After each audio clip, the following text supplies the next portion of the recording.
नमस्कार. आपण दासबोध बघत आहोत.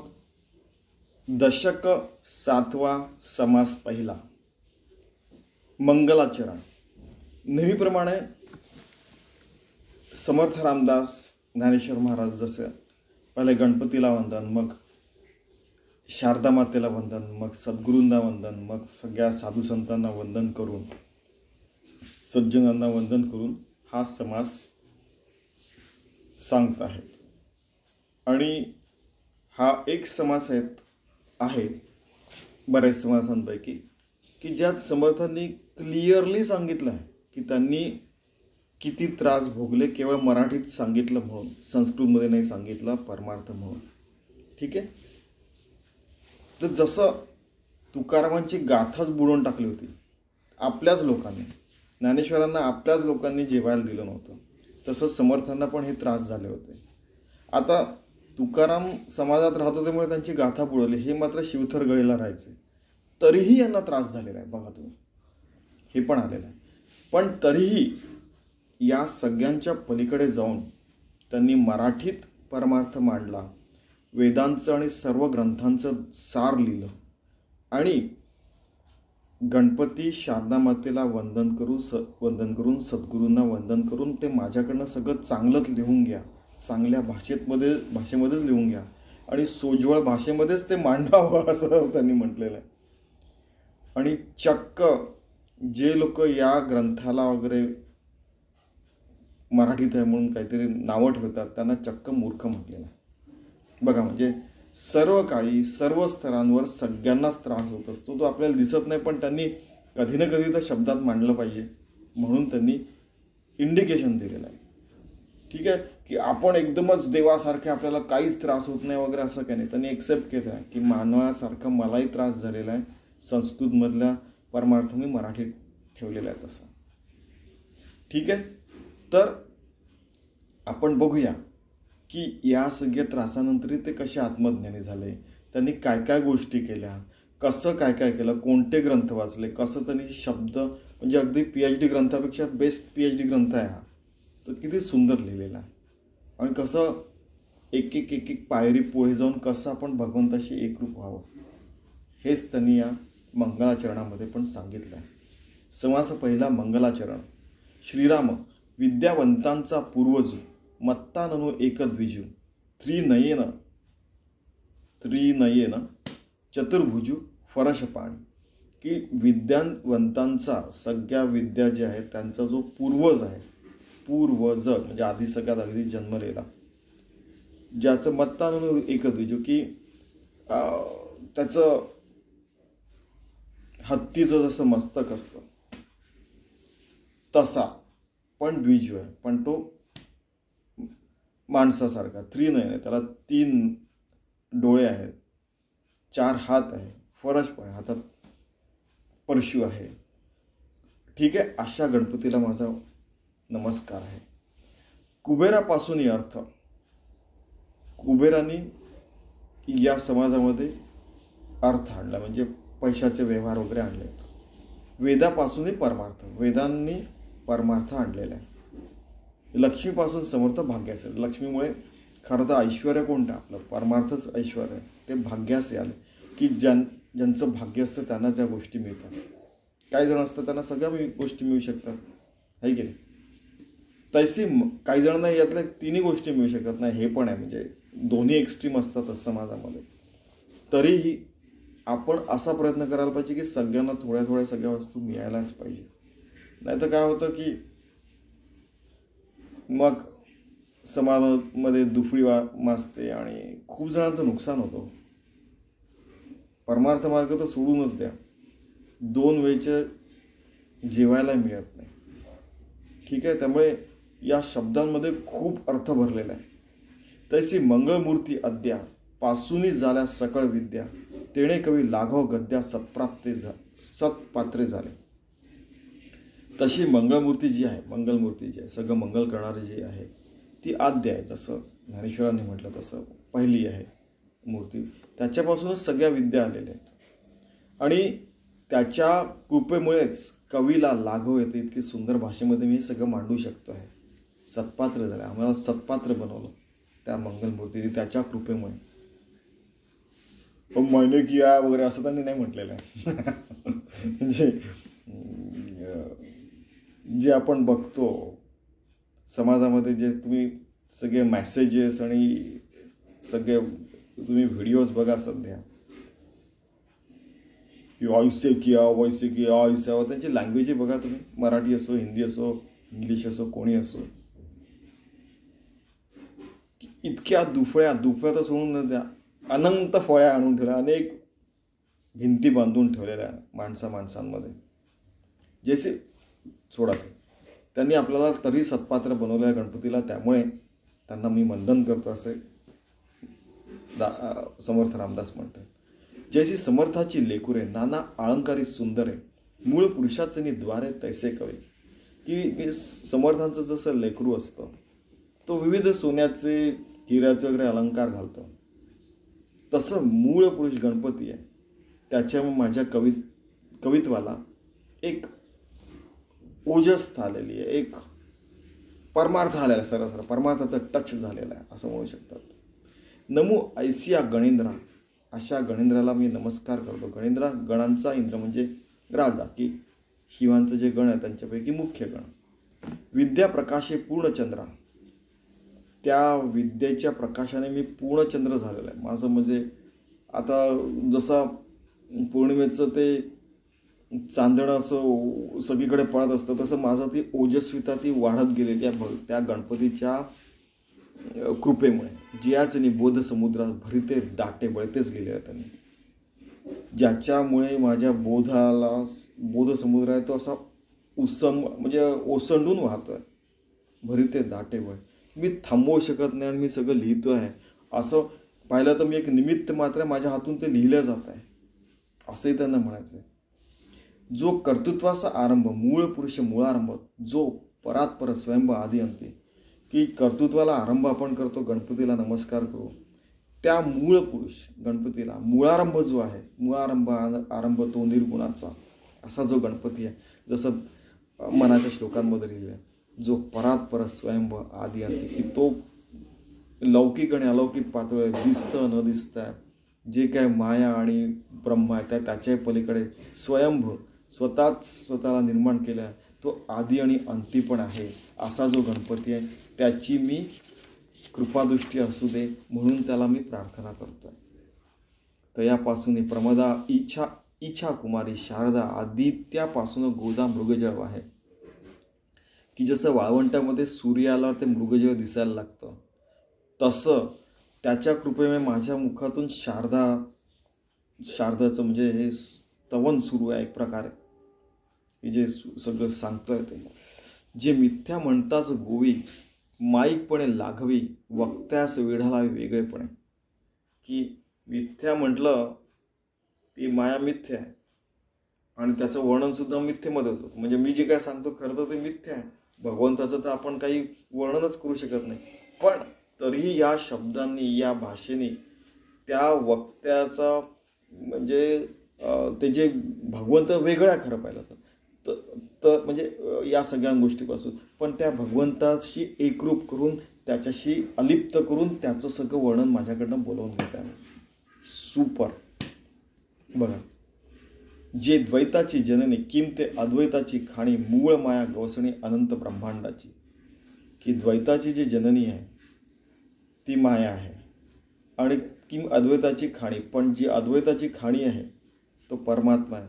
पण त्या मूळ माया जी आहे तिची गवसणी करून त्या अनंत ब्रह्मांडाची मी सगळी संकल्पना तुमच्यापुढे ठेवू शकतो, परमार्थ सांगू शकतो. त्या परमार्थाशी एकरूप होऊन त्याच्यात अलिप्त राहून म्हणजे सगळं कसं गुंतलेलं आहे ते सगळं मी सांगतोय. जबरदस्त. म्हणजे क्लॅरिटीने सांगतात की हो ठीक आहे, परमात्मा असा पूर्ण आहे, पण त्याचं ते परमात्मा पण मी उपभोगून, पण द्वैतने त्या द्वैताच्या राज्यात येऊन मी तुम्हाला अलिप्तपणे या सगळ्या गोष्टी सांगतो. आत्मज्ञानी व्यक्ती सगळ्या गोष्टी करू शकतो. किमते अवदंबरी वल्ली अनंत ब्रह्मांडी लगडली, मूळ पुरुषाची माऊली दुहिता रूपे. की जी वेदांची माता शारदा आहे समजा, कोणी गायत्री म्हणतात समजा, शारदा आहे, आणि ती आपल्याला अनंत ब्रह्मांडांची सगळी माहिती, जी कुठून कुठून अनंत ब्रह्मांडामध्ये जो परमात्मा भरलेला आहे, त्याची ती माऊली द्वैता म्हणजे द्वैत निर्माण करून ते सगळं एक्सप्लेन करून सांगते. खरं पाहिलं असा त्याचा अर्थ निघतोय. वेदू ऐसी वेदमाता, आदिपुरुषाची जी सत्ता, आता 8वीनं समर्था सद्गुरूसी, की त्या वेदमातेला, आदिपुरुषांची जी सत्ता आहे त्यांना आठवून समर्थांना, आणि असे जे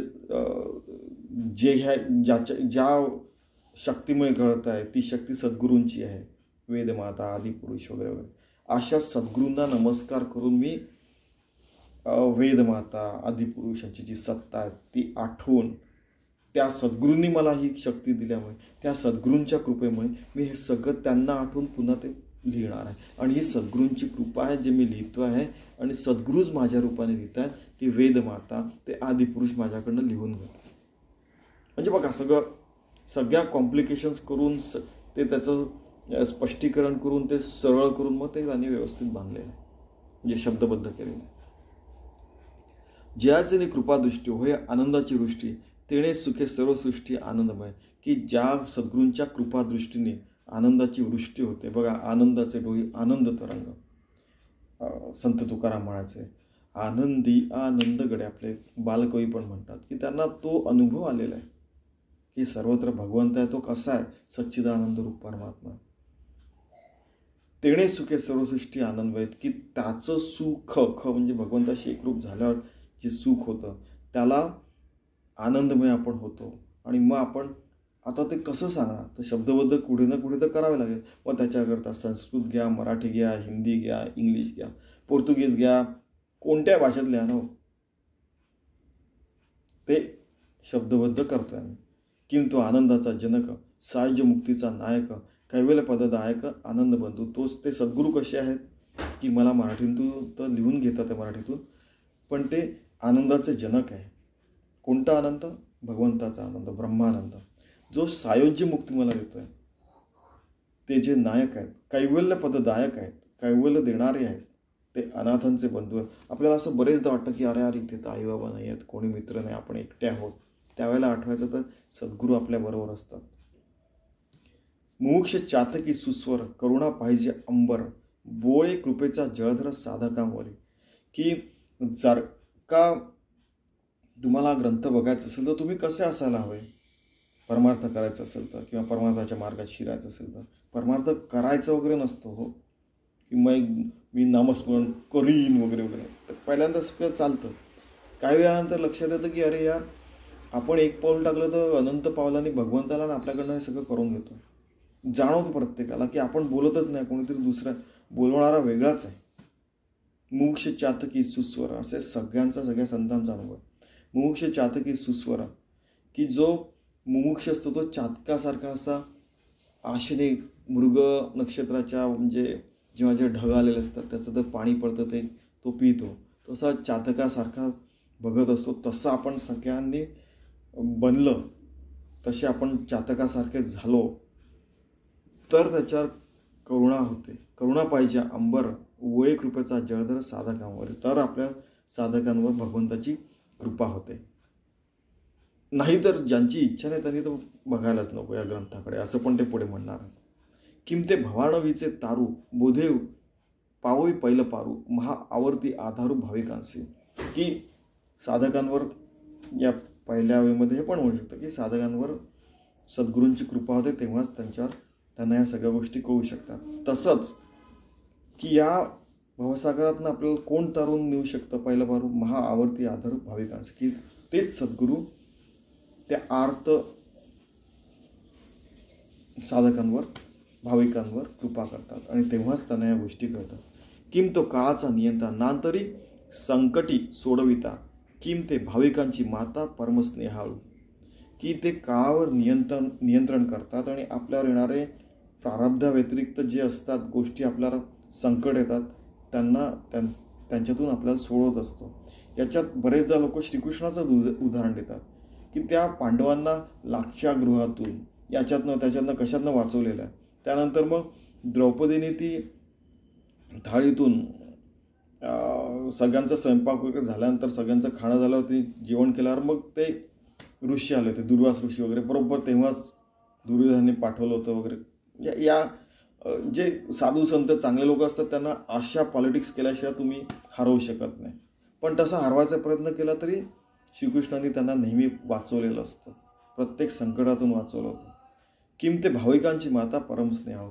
सद्गुरू असतात, ती भाविकांची माता असतात, ती अत्यंत स्नेहाने आपल्या छोट्याशा बाळाकडे आपल्याकडे बघत असतात. आपण किती मोठे झाले, 100 वर्षाचे झालं तरी तो भगवंत आहे, ती माता आहे, ती तर अनंत कोटी वर्षांची आहे, त्याच्यासमोर आपण बालकच आहोत ना. परमस्नेहाने आपल्याकडे बघते. किम जो परत्रींचा आधार, किम ते विश्रांतीची थार, ना तरी सुखाचे माहेर सुखस्वरूप. की सगळ्यांचा आधार आहे, आपले काय आणि परके काय, ते विश्रांतीचे थार, की खरी विश्रांती भगवंताजवळ आहे, तसे सद्गुरूंजवळ आहे. ना तरी सुखाचे माहेर सुखस्वरूप. स्वामीजी म्हणायचं की मुलगी माहेर जाते ते एकदम शांत होऊन जाते, तिला वाटतं की नाही आता मला मी आईजवळ आलेली. तसं सुखस्वरूप आपल्याला सद्गुरूंपाशी, त्या भगवंतापाशी, आत्मज्ञानाला झाल्यावर त्या भगवंतापाशी आपल्याला वाटतं सतत. ऐसा सद्गुरू पूर्णपणे तुटे भेदाची कडसणे, देहविण लोटांगणी तया प्रभूसी. की असा जो सद्गुरू पूर्ण असतो, स्वतः पूर्ण असतो, तो पूर्णपणे आपला जो भेद आहे, द्वैत भाव आहे, आपल्याला जे खरं खोटं काही कळत नाही, त्याच्यातनं आपल्याला चांगला मार्ग आणतो, वाईट गोष्टींपासून सोडून. म्हणजे अपयपान करणार नाही, अभक्ष्य भक्षण करणार नाही, आणि अयोग्य वस्तू आपण बघणार नाही, अयोग्य वस्तू आपण करणार नाही. देहविण लोटांगणे तया प्रभूसी. त्यामुळे या बिना देहाचं कारण देहाचं काय साष्टांग नमस्कार, पूर्ण त्यांना समर्पित, तेच प्रभू आहेत आपले. साधू संत आणि सज्जन वंदुनिया श्रोतेजन. आता कथानुसंधान सावध ऐका, की साधू आणि संत आणि सज्जन या सगळ्यांना नमस्कार करून, श्रोतेजनांना पण नमस्कार करून, कारण की आपल्यामध्येही त्यांना भगवंत प्रभू रामचंद्र दिसतात.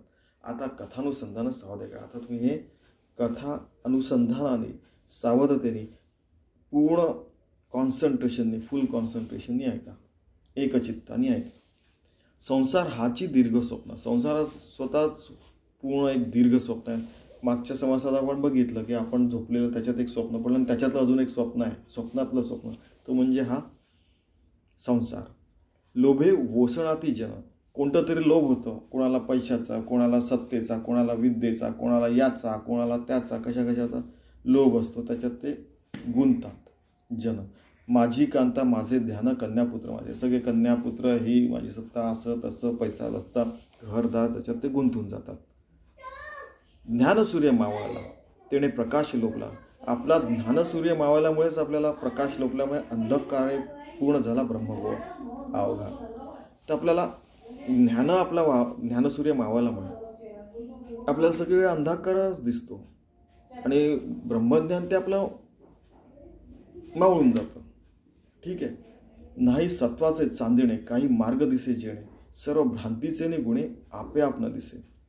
की सत्वाचं जे चांदण आहे, त्याचा जो चंद्र किंवा सूर्याच्या प्रकाशात आपल्याला दिसतं, पण आपल्याला भ्रांती झाल्यामुळे दिसत नाही. काय जावं, काय करावं, आपोआप नाही दिसत. तर ते आपल्याला सद्गुरू दाखवत असतात, असं त्यांचं मत आहे. की म्हणजे सूर्याचा प्रकाश नाही तर नाही, पण सत्वगुणाचे चांदणे देखील नाही. त्या चांदण्यामुळे थोडा तरी प्रकाश दिसतो. सर्व प्रकारच्या भ्रमांनी जीव वेढून गेल्यामुळे स्वाभाविकपणे त्यास काहीच दिसेनासे झाले, दृश्य दिसू लागल्याने व ते सत्य वाटू लागल्याने स्वस्वरूप अनुभवास येईन असे झाले. मी अर्थ वाचला. ठीक आहे. की सत्वाचं चांदण नाही, मार्गही दिसत नाही, भ्रांती झाल्यामुळे आपल्याला काही दिसत नाही, पण हे आपल्याला आपोआप दिसत नाही, सद्गुरूंमुळे दिसतं. हे पण आहे. म्हणजे आपण त्यातला गर्भित अर्थ बघतो. देहबुद्धी अहंकार आहे. देहबुद्धीचा जो अहंकार आहे, निजले घोरती घोरे, त्याच्यात आपण निजल्यानं एकदम घोरून राहिला घोर करत आपण.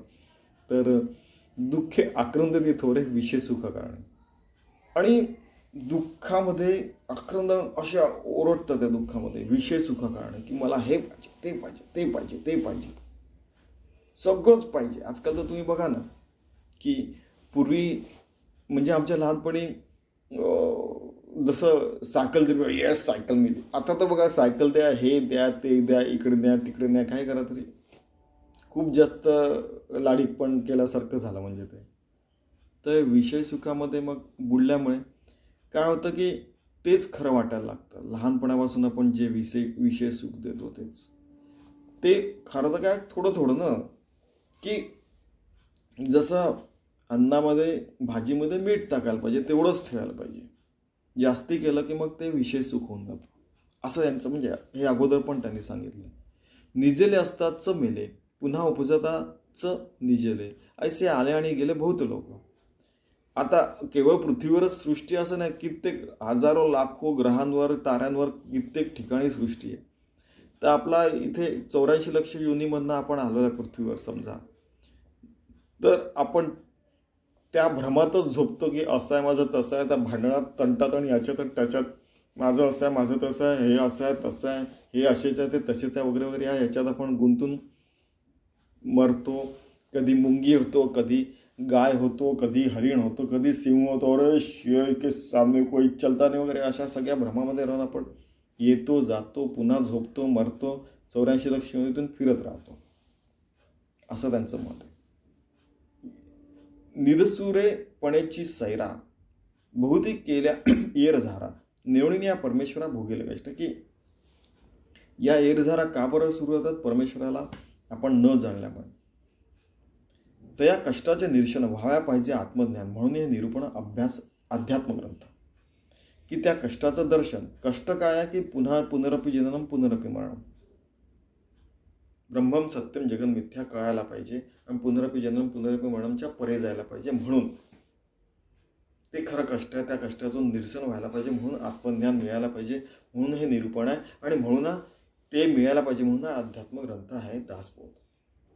सकळ विद्येमध्ये सार अध्यात्मविद्येचे विचार, दशमोध्यायी सारंगधर भगवद्गीतेशी बोलिला. की 10व्या अध्यायामध्ये भगवद्गीतेमध्ये शारंगधर म्हणजे श्रीकृष्णांनी सांगितलं की सगळ्या विद्यांचं सार काय आहे? अध्यात्मविद्या आहे. या कारणे अद्वैत ग्रंथ अध्यात्मविद्येचे परमार्थ पहावया तोची समर्थ जो सर्वांगेश होता. की अद्वैत ग्रंथ जो आहे त्याच्यात म्हणजे उपनिषद वगैरे जे आहेत त्यात विद्येत सर्व विद्यांचा सार परमार्थ अध्यात्मविद्यात सांगितले आणि परमार्थच सांगितला आहे. आणि पहावा तोची समर्थ जो सर्वांगेश होता. की हे जे आहे सर्वच्या सर्व जाणण्याला जो समर्थ असतो ते आपल्याला सद्गुरू आपल्याला करतात.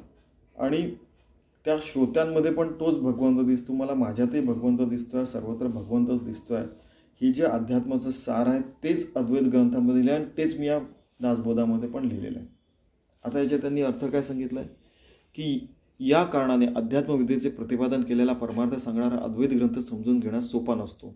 आपल्या सर्वांगाचे कान करणारा श्रोताच तो ग्रंथ समजण्यास समर्थ किंवा पात्र होतो. विषय प्रतिपादन ऐकताना ज्याचे मन अत्यंत एकाग्र होऊ शकते त्यालाच परमार्थावरील अद्वैत ग्रंथ कळू शकतात. ठीक आहे का? की आपल्याला अध्यात्म ग्रंथ ऐकायचा तर आपल्याला स्वतःला तेवढं पात्र करायला पाहिजे. नाही तर काय व्हायला की त्यांनी सांगितलं आपल्या कानावरनं गेलं, बुद्धीवरनं असं नायदर टँजंट नॉर सिकँट आम्ही म्हणायचं ते वरनं गेलं असं होऊन जातं. किंवा आपण एखाद्या वेळेला नावच ठेवायला लागतो. तर असं न करता असं करू नये असं त्यांचं मत आहे. अध्यात्मविद्या विद्यानाम ते 10व्या ग्रंथामध्ये 10व्या अध्यायात आलेल्या अगोदरच सांगितलं. ज्याचं चंचल हृदय तेणे ग्रंथ सोडूची नाही, सोडिता अलभ्य होय अर्थ येतीचा. की ज्याचे चंचल हृदय आहे, की ज्यांच्या ग्रंथावर अध्यात्मावर विश्वास नाही, त्यांनी हा ग्रंथ वाचू नये, ऐकू नये. त्यांच्याकरता अलभ्य आहे. ज्यास जोडला परमार्थ तेणे पहावा हा ग्रंथ, अर्थ शोधिता परमार्थ निश्चय बाणे. की ज्यांनी परमार्थ मार्गावर यायचं ठरवलेलं आहे त्यांनी हा ग्रंथ बघावा आणि याच्यातला शोधून परमार्थ घ्यावा आणि आपल्या अंगी बाणावा आणि आपण त्या मार्गावर सतत राहू. ज्यास नाही परमार्थ त्यास न कळे येतीचा अर्थ, नेत्रीविण निधान स्वार्थ अंधास कळेना. की ज्यांना परमार्थ साधायचा नाही त्यांना याच्यातला अर्थ कळणारच नाही. आणि पुढलं तुम्हाला कळलं असेल की उगाचच फालतू गोष्टीत कशाला पडतात. ज्यांना नाही करायचं नका करू, ज्यांना करायचं त्यांनी या मार्गावर लागा आणि हा ग्रंथ ऐकून घ्या. एक म्हणती मराठे काय, हे तो भल्यासी ऐकू नये, ती मूर्खे नेळती सोय अन्वया अर्थान्वयाची. की एक म्हणतात की मराठीत काय परमार्थ सांगितलं संस्कृतमध्ये सांगायला पाहिजे, तर त्या मूर्खांचं तुम्ही ऐकू नका. याच्यातला अन्वयार्थ घ्या, परमार्थ साधा आणि आपल्या मार्गाला लागा. टर्फलांच्या मागे नका जाऊ. आतमधलं जो गर्भित अर्थ आहे ते तुम्ही घ्या. कोणत्या भाषेत सांगितलं ते महत्त्वाचं नाही. पण जी लोक असं म्हणतात त्यांना मूर्ख म्हणतात. तुम्ही बघा, मगाशी उदाहरण दिलं की तुकारामांची पण गाथा बुडवली किंवा समर्थांनाही तो त्रास झाला संस्कृतमध्ये आणि आपल्याच लोकांनी आपल्याला त्रास दिला आहे. ज्ञानेश्वरांना पण त्यांच्याच लोकांनी आपल्याच लोकांनी जेवायला नाही दिलं. समर्थांना पण संस्कृतमध्ये सांगायला पाहिजे, तुम्ही मराठीत सांगता, संस्कृतची अवहेलना करताय. तुकारामांना पण तेच भोगावं लागलं. तुकाराम समाजामध्ये राहायचे तर त्यांची गाथा पण बुडवली होती. यांचा ग्रंथ बुडू नाही शकले कारण की ते शिवतर गळला राहायचं. असंही असू शकतं तेव्हा खूप जंगलातनं जाताना त्यांना भीती वाटली असेल. म्हणजे टू बी ऑन लाटस, म्हणजे गमतीने सांगतोय. पण काय प्रकार काय माहीत नाही. खरं तर आपण सरळ आणि चांगल्या मार्गावर असतो तर आपल्यालाच ते वाईट टाकतात आणि हे सगळं खोटा वगैरे वगैरे मानतात. समर्थांनी आधीच म्हटलं की हे सत्य मी जे सांगतोय ते. लोहाची मांदूस केली, नाना रत्ने साठविली, ते अभाग्याने त्यागिली लोखंड म्हणून. की लोहाची मांदूस म्हणजे पेटी गेली, त्याच्यात रत्न ठेवले, ते अभाग्याने त्यागिली लोखंड म्हणून. त्याला अभागी माणूस, त्याच्यात खरं तर ग्रंथ भरलेले आहेत, पण त्या अभागी माणसाने लोखंडाची पेटी समजून फेकून दिलं. तसा हा ग्रंथ आहे, याच्यात रत्न भरलेली आहे. एका रत्नाने पण तुमचं भलं होऊन जाईल, तुम्हाला मुक्ती मिळून जाईल. तुम्ही ऐका तर, या असे वागा तर मी तुम्हाला गॅरंटीने सांगतो की तुम्हाला आत्मज्ञान मिळेलच मिळेल. ज्ञानेश्वर महाराजांसारखं समर्थ म्हणतात. तैसी भाषा प्राकृत, मराठी भाषा प्राकृत भाषा आहे. अर्थ वेदांत आणि सिद्धांत, याच्यात सिद्धांत सांगितला आहे, वेदांत पण सांगितलं, म्हणजे उपनिषद सांगितलं आहे, त्यांचा सार सांगितलं आहे, सगळ्या ग्रंथांचे सार सांगितले आहे. नेणोनी त्यागी भ्रांत मंद बुद्धिस्तो. अगदी भ्रांत पडलेले व्यक्ती आहे, मंद बुद्धीने त्याचा तो त्याग करतो, या ग्रंथाचा तो ऐकत नाही आहे. आपण तर संस्कृतमध्येच सांगणार ना, आपण कशाला मराठी ऐकणार. आता केवळ संस्कृतच घेऊन बसलेला आहे तर संपलं. मग मराठी, हिंदी, आता किती भाषा, हजारो भाषा आहेत जगामध्ये. आणि मंदबुद्धी का बरं म्हटलेलं यांनी माहिती आहे का? याच्यात त्यांनी अजून एक मागचं जे असतं पॉलिटिक्स, काय म्हणतात त्याला, पॉलिटिक्स म्हणजे काय की राजकारण, याचं मागचं की हे पण एक राजकारण असतं की संस्कृतचा पकडा राहावा, आमचं काय म्हणतात त्याला, आमचं श्रेष्ठत्व राहावं. अहो, कनिष्ठ होण्यापेक्षा श्रेष्ठ राहणं श्रेष्ठ वगैरे वगैरे, हे जे असतं. असं यांचं म्हणण्याचं असं आहे की कित्येक लोकांचे असे काय काय ब्रेन वॉश केले जातात आणि प्रत्येकाला म्हणजे आपलं एक गिऱ्हाईक बनवून ठेवलं जातं की आपलं सगळं चालावं व्यवस्थित वगैरे वगैरे. नंतर त्यांना कळतं की अरे यार, हे तर सगळं फोल आहे. ते सांगतात ते पण खरं, मराठीत सांगतात ते पण अध्यात्म आहे, संस्कृतमध्ये सांगतात ते अध्यात्म आहे. त्या इव्हन रामचरित मानस लिहिलं तुलसीदासाने, त्यांची पण परीक्षा अशीच घेण्यात आली होती की हिंदी में कैसे बता रहे, संस्कृत में चाहिए वगैरे वगैरे. तर त्या सगळ्यांना हे फेस करावं लागलेलं आहे. आणि किती प्रकारे ब्रेन वॉश केला जाऊ शकतो तुम्ही बघा की ब्राह्मण, वैश्य, शूद्र, क्षत्रिय. ब्राह्मण या ब्रह्मम जानाति स ब्राह्मण, जो ब्रह्म जाणून काम करतो तर ब्राह्मण. वैश्य म्हणजे जो आपला खरा फायदा आत्मज्ञान आहे त्याला वैश्य म्हणतात. कोणी उठतो काय पण करतो, व्यापार करणारा वैश्य, अरे कोणी सांगितलं. त्यानंतर क्षत्रिय म्हणजे आपले अवगुण टाकून परमार्थ मार्गाला लागला आणि त्या आत्मज्ञान झाला त्याला क्षत्रिय म्हणतात. शूद्र म्हणजे सेवाभावाने जाऊन आत्मज्ञान मिळालं त्याला शूद्र म्हणतात. कोणी उठतं, काही करतं, काही म्हणतं, समाजामध्ये दुखवी माजवतं, पूर्ण सनातन धर्माचा घात करतो. आणि असं खूप काय काय सुरू आहे, कित्येक वर्षांपासून, हजारो वर्षांपासून सुरू आहे. तसंच सगळ्या इतक्या धर्मांमध्ये पण त्यांचे ब्रेन वॉश केले जातात आणि केवढे युद्ध होतात. आणि त्यामुळे मंद बुद्धिस्त त्यांना कळणार नाही असं स्पष्ट म्हणतात. आणि त्या इव्हन संस्कृत ज्ञानी पंडितांना पण जे संस्कृतमध्येच पाहिजे म्हणतात त्यांना यांनी मूर्ख शब्द वापरलेला आहे. म्हणजे निश्चितच हा ग्रंथ लिहिला गेलेला आहे जेव्हा हा समाज जेव्हा तुकारामांची गाथा बुडवण्यात आलेली त्यांच्या समोर घडून राहिलेला आहे. कसं वाटत असेल. जसं तुम्ही पहा गजानन महाराज आपल्या आत्मानंदात राहायचे, वासुदेवानंद सरस्वती एकदम डिसिप्लिनने राहायचे, एकदम की या वेळेला हे झालं पाहिजे. ते त्यांच्या समोर न गेलं तर एकमेकांना बघून ते एकदम त्यांना आनंद वाटला. तसं तुकाराम आणि रामदास स्वामींना एकमेकांना बघून किती आनंद वाटत असेल. कोणती जात, कोणती पात आणि कोणती भाषा आहे हो. त्यामुळे मंदबुद्धी मूर्ख वगैरे म्हणतात. ज्ञानेश्वरांना पण ज्ञानेश्वरांचे काही काही शब्द आलेले आहेत. तुम्ही बघा की जसा मूळ पुरुष मुळारंभा वगैरे वगैरे पहा सगळ्याच्यात आलेलं आहे की नाही. की ज्ञानेश्वरांचे 1-2 शब्द त्यांच्या ज्ञानेश्वरीचे आले की त्यांनाही त्रास देण्यात आला. आत्ताही पण चांगल्या लोकांना त्रास होतो आहे की नाही. तर असं व्हायला नको म्हणून त्यांनी मंदबुद्धी म्हटलेलं आहे की त्यांच्याकडे लक्षच नाही द्यायचं. किती समाजात किती फूट पाडणार. मंदबुद्धी मराठी भाषा, संस्कृत भाषा, हिंदी भाषा, इंग्लिश भाषा, हे ते ठीक आहे. मग त्यांचे पण जे असे बोलणार असतात त्यांचे पण काय काय विचारधारा असते की उन्होंने किया तो हम क्या ऐसे बैठेच रहेंगे क्या वगैरे. ठीक आहे, भांडत बसावा, आम्हाला वेळ नाही. ठीक आहे. अर्थात म्हणजे काय असतं की आपण या मार्गावर, आपण याच मार्गावर आहोत आणि त्यांनी पण या सगळ्या गोष्टी समजून घेऊनच निर्णय घ्यावा असं त्यांचं मत आहे समर्थांचं.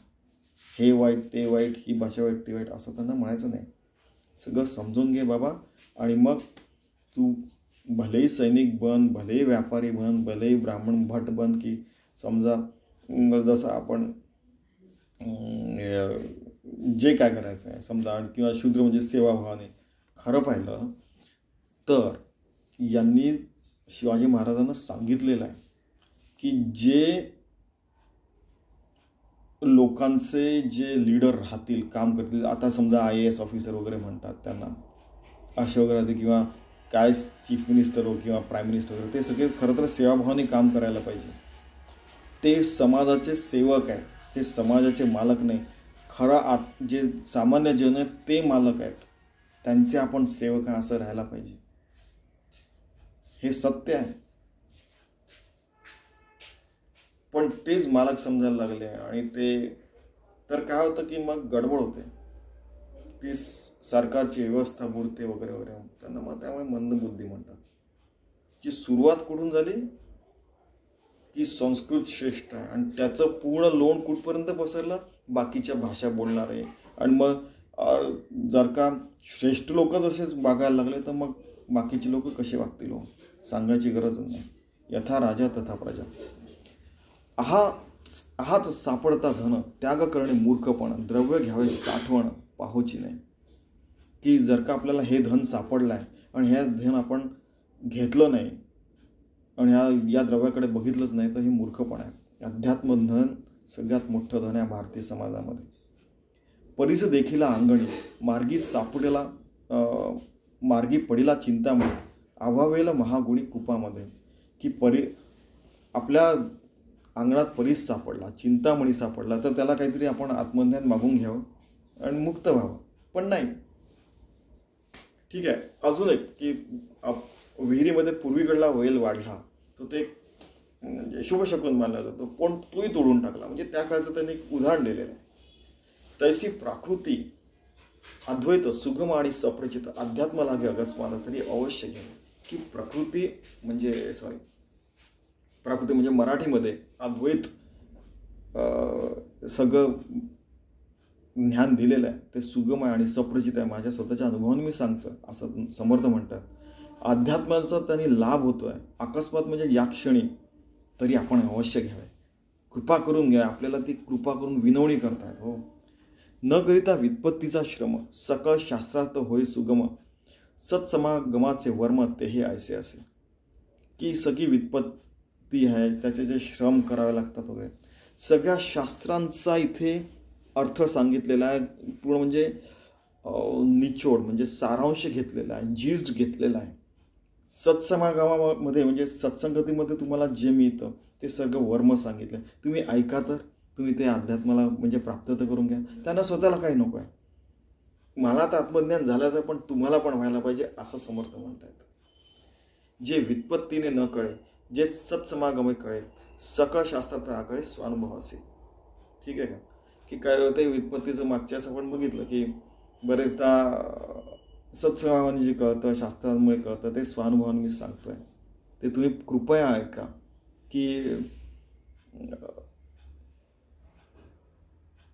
पूर्ण म्हणजे खूप श्रम करायची पण तुम्हाला गरज नाही वगैरे यांनी सांगितलेलं आहे. याच्यात अर्थ वगैरे दिलेला आहे. म्हणून एक कारण सत्समागम तिथे न लगे व्युत्पत्तीचे श्रम, जन्म सार्थकाचे वर्म वेगळेची आहे. ठीक आहे की तुम्हाला खूप काही श्रम करायची गरज नाही पडणार वगैरे वगैरे असं काहीतरी लिहिलं असेल मला असं वाटतं. तर ते जे रहस्य आहे ते रहस्य तुम्ही जाणून घ्या. गीता रहस्य टीकाने लिहिला की ते जे रहस्य आहे, रहस्य म्हणजे गुप्त, रहस्य म्हणजे काय भगवंतच एक रहस्य आहे. गुप्त म्हणजे काय भगवंतच आहे. साधू म्हणजे काय भगवंत, संन्यासी म्हणजे काय भगवंत, सतजन म्हणजे काय सगळे भगवंताचे जन. त्यानंतर काय बुद्धी, बुद्धी म्हणजे खरं तर भगवंतच. ब्रह्मज्ञान, आत्मज्ञान, मुक्ती या सगळ्याला एकच अर्थ आहे खरं पाहिलं तर.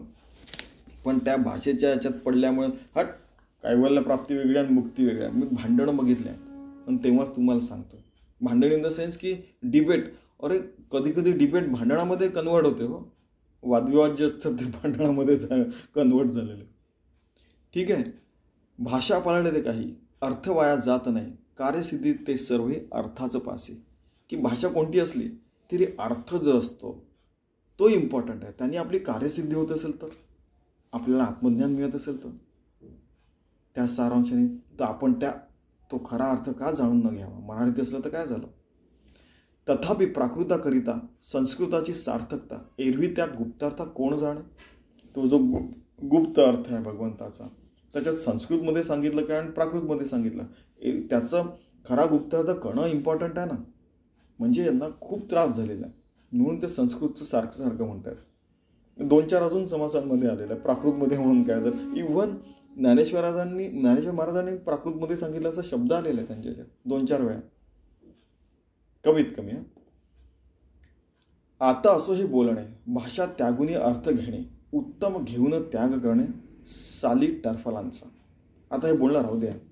खरा अर्थ तुम्ही समजून घ्या आणि साली टरफलांकडे न लागता आत्मज्ञानाचा तो गर्भित अर्थ घ्या आणि त्याच्यात तुम्ही आत्मज्ञानाने परिपूर्ण होऊन जा.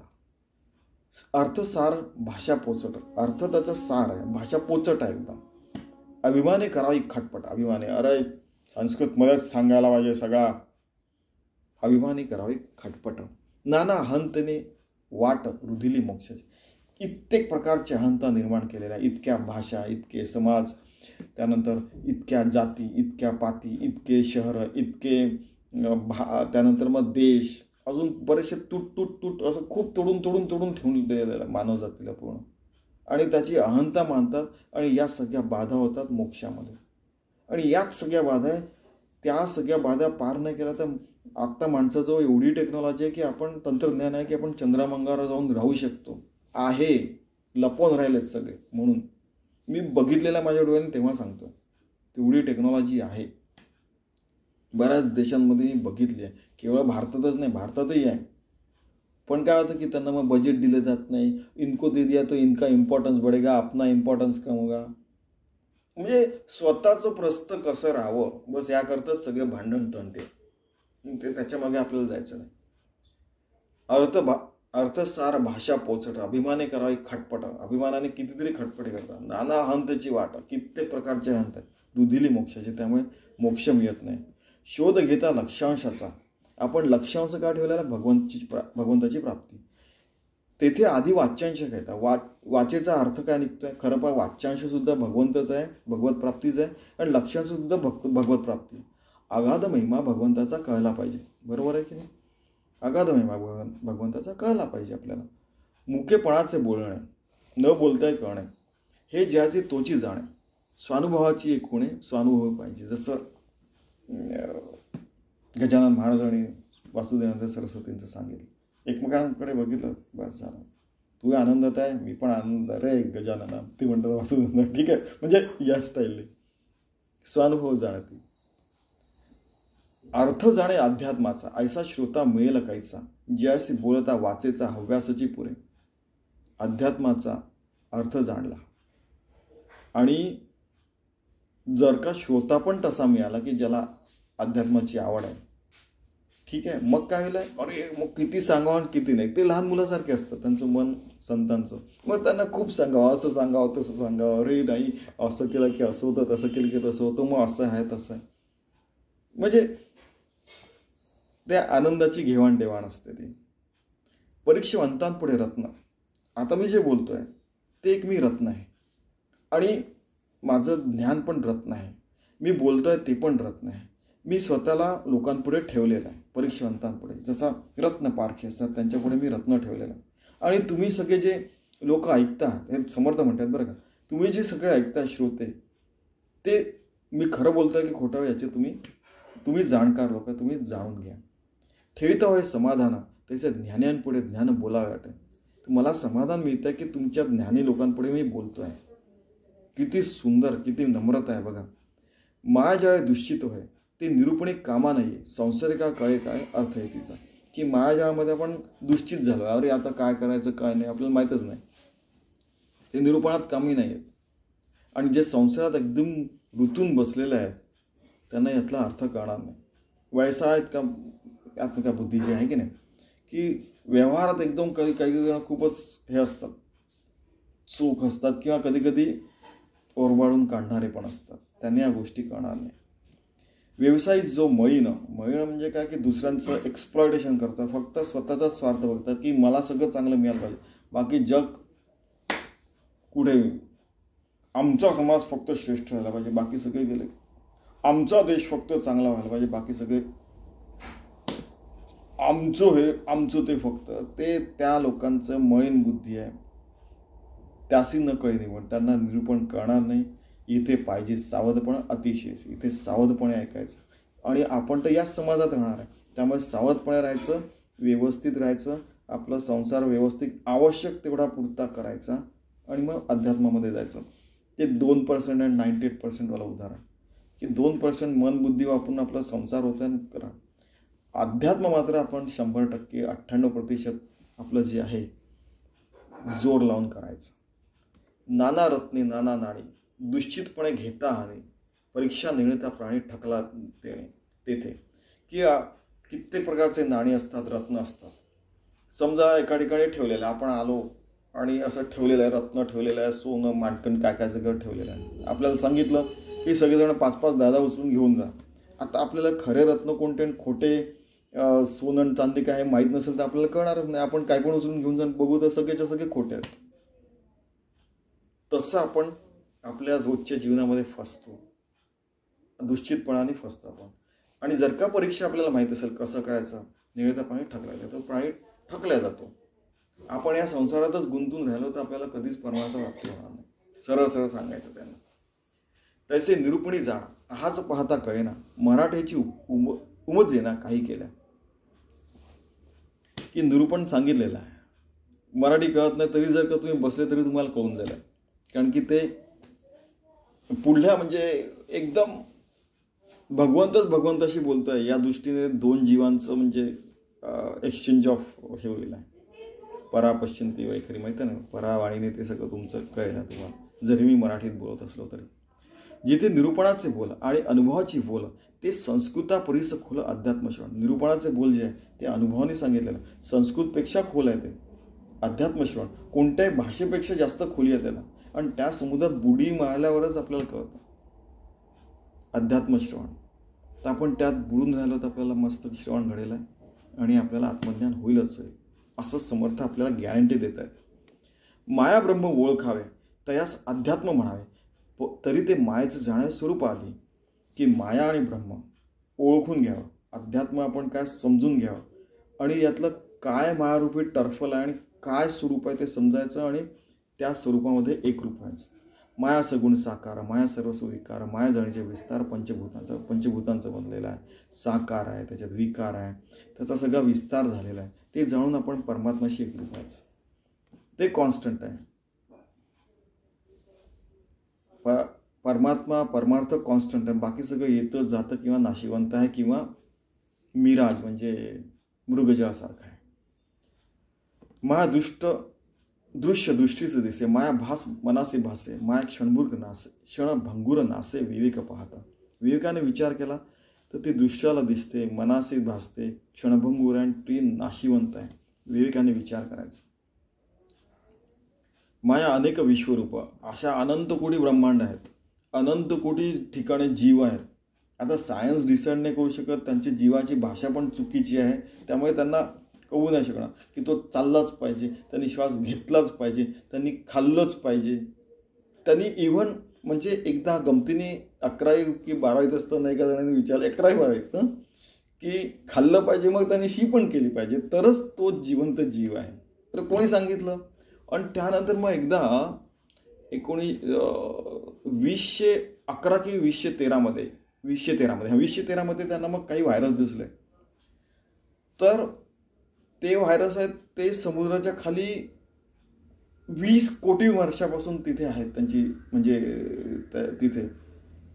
आणि ते जिवंत आहे की मेला ट्रान्सपरंट जीव असल्यामुळे कळलंच नाही, म्हणजे पारदर्शक असल्यामुळे. मग त्यांनी बघितलं की एका वर्षातनं त्यांची 1 नॅनोमीटर म्हणजे हालचाल होते वगैरे वगैरे मायक्रोस्कोप. त्यांना कळलं की अरे बाबा ते जिवंत जीव आहे म्हणून. आता त्यांची परिभाषाच चुकीची, तर करणार काय? त्यामुळे बरेचदा सायन्ससुद्धा लटकं पडतं, आपली भाषाही लटकी पडते. माया अनेक विश्वरूप, अनेक विश्व आहेत, अनेक विश्वरूप आहेत. भगवंताच्या कित्येक हे आहेत. कित्येक चंद्रांवर, मंगळावर, सूर्यांवर, ब्लॅक होलमध्ये, व्हाईट होलमध्ये सगळ्या ठिकाणी जीव असतील. आपल्याला ते जाणू शकत नाही ती गोष्ट वेगळी. माया विष्णूचे स्वरूप, मायाची सीमा अमुक, बोलीचे तितुकी. की विष्णूने ते मायारूप घेतलं आणि राक्षसांना काय अमृत न देता देवांना दिलं वगैरे वगैरे. माया बहुरूपी बहुरंग, माया ईश्वराचा संग, माया पाहता अभंग अखिळ वाटे. की माया बहुरूपी आहे आणि बहुरंग आहे, खूप कित्येक रंग असतात. पण ईश्वराच्या संघामध्ये आपली ते जे मायेचं राज्य असतं, मृग जे असतं, जे स्वप्न असतं ते भंग, ते तुटतं आणि मग आपण अभंग भगवंताशी एकरूप होतो. आणि मग ती यांनी काय अर्थ दिला? माया बहुरूपाप्रमाणे अनेक सोंग घेते, अनेक प्रकारे व्यक्त होते. माया ईश्वराच्या संगतीत राहते, ईश्वराला मायाची सोबत राहते आहे. वरवर पाहिले तर माया कधी न भंगणारी परिपूर्ण अशी वाटते. पण आपल्याला या गोष्टी कळल्यामुळे बहुरूपी असली तरी आपल्याला कळते की भगवंत एकच आहे.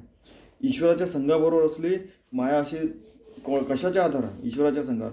पण आपण ईश्वराला सांगितलं तर माया एकदम आपल्या आतून त्याचा तो जो आधार असतो तो निघून जातो. आपल्याला भगवंत कळला तर मायाचा आधार निघाला तर माया बाजूला होऊन जाते. माया पाहता अभंग अखिळ वाट, ती अभंग वाटते, तुटणार नाही असं वाटतं. पण ईश्वर कळला तर हे सगळं आहे की नाही, आपल्याला सगळा सार कळला तर बाकीच्या गोष्टी फोल वाटायला लागतात. सरळ माया सृष्टीची रचना, माया आपुली कल्पना, माया तोडिता तुटेना ज्ञाने विण. ह्या आत्मज्ञानामुळे ती तुटून जाते, कल्पना पण तुटून जाते. सृष्टीची रचना जी असते ती भंग पावते की अरे बाबा हे आहे, हे मायाजाल आहे. आता आपलं समजा आपण जिवंत आपल्याला दिसतंय, आपण मेल्यावर काय दिसणार? डोळेच नाही राहिले आपल्याला कान नाही राहिले, आपल्याला हा देहच नाही राहिला फॉर एक्झाम्पल. असं कोणाचं व्हायला नको. पण मृत्यू तर येणारच आहे की जिवंतपणे आपल्याला सगळं दिसतं आहे, पण मेल्यानंतर जीव आहे. तर तो जीव मग काय करेल? त्याला दिसणार नाही, ऐकायला नाही येणार. त्याला मानवी देह राहिला तर ठीक आहे, आपण सगळं प्राप्त करू शकू, आहे की नाही. तर त्या मानवी देहामध्ये नरदेह मोठे कपाळ समर्थानेच म्हटलं. तर ते जाणून ते मायाचे जे टेंटॅकल्स असतात आतमध्ये त्या तोडून आपल्याला आत्मज्ञान करायचं. जीवाला परिपूर्ण शुद्ध करून तो परिपूर्ण आणि शुद्ध झाल्यावर भगवंत एवढा शुद्ध झाल्यावर त्याच्यातच मिळून गेला तर आपण योगी भक्त होऊन मग आपल्याला कळून जातं की अरे, ज्ञानाने कळतं की अरे की हे तर सगळं लटकं आहे, कधी ना कधी जाणार आहे. सगळे नातेवाईकपासून सगळ्या गोष्टी ज्या आहेत त्या कधी ना कधी जाणार आहे, आपणही जाणार आहोत देह बुद्धीवर विचार केला तर।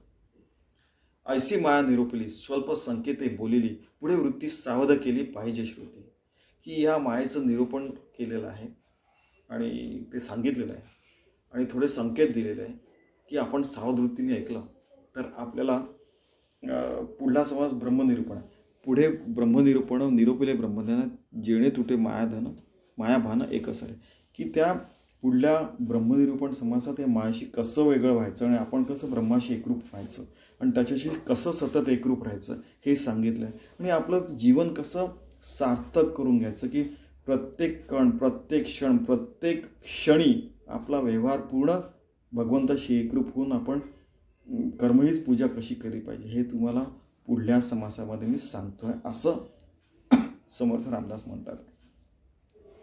बघा म्हणजे प्रत्येक ओवीत प्रत्येक समाजामध्ये ज्ञानेश्वरांनी काय तुकारामांनी काय प्रत्येक अभंगात की या समर्थांनी आपल्या प्रत्येक समासात प्रत्येक ओवीत हेच सांगितलं आहे की भगवंताची प्राप्ती भगवंताशी एकरूप होऊन आपण कसं सतत राहावं आणि कसं जीवन जगावं, की रोजचं काम करता करता सगळे व्यवस्थित होता किंवा कधी कधी अव्यवस्थित पण होईल, कारण की आपण मायाजयात राहतो आणि कधी कधी असं असतं की त्यांनी ते म्हटलेलंच की पॉलिटिक्स आहे, संस्कृतलाच महत्त्व दिलं वगैरे, या सगळ्यामुळे आपल्याला कधी कधी भ्रम होऊन आपल्या गोष्टींना पण मिथ्या ठरवल्या जाईल। पण तरी आपण आत्मरूप होऊन भगवंताशी एकरूप होऊन आपलं काम व्यवस्थित करून कसं शेवटी सगळ्यांना जायचं आहे तर कसं आपलं जीवन सार्थक करून त्या अर्थ भगवंताच्या अर्थामध्ये जगून परमार्थ जगून कसं आपलं जीवन धन्य करून घ्यायचं हेच सांगितलेलं आहे। तर तसं आपण आपलं जीवन धन्य करून घेऊया जसं समर्थांनी सांगितलं आहे। इतिश्री दासबोधे गुरुशिष्य संवादे मंगलाचरण नाम समास पहिला, की असं सगळ्या देवीदेवतांना साधू संतांना सद्गुरूंना वर्णन करून आपण हे सगळं समजून घेतो आहे। असा समास पहिला समाप्त। धन्यवाद।